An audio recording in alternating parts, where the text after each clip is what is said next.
Hello everyone. ఆ రోజు మా అమ్మ ఫోన్ చేసింది. ఏం చేయాలో అర్థం కావట్లేదమ్మా అని. నాన్న పొలానికి పనికి వెళ్ళారు. సడన్గా ఒక ప్రమాదం, చెయ్యి విరిగిపోయింది. విషయం అక్కడితో ఆగలేదు. నాన్న క్యాన్సర్ పేషెంట్.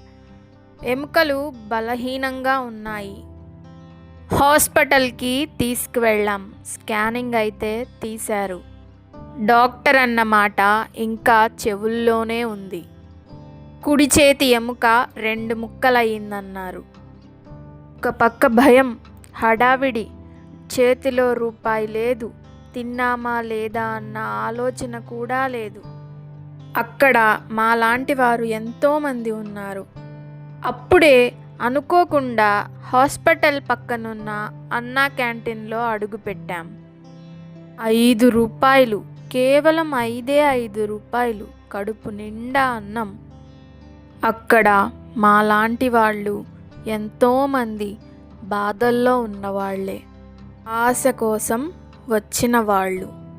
ఆ రోజు అర్థమైంది, ప్రభుత్వం అంటే కేవలం పాలసీ కాదు, ఇలాంటి కష్ట సమయంలో దొరికే ఒక్క పూట భోజనం కూడా. అన్నా క్యాంటీన్లకి, ఏపీ ప్రభుత్వానికి ఎన్ని కృతజ్ఞతలు చెప్పినా తక్కువే అవుతుంది.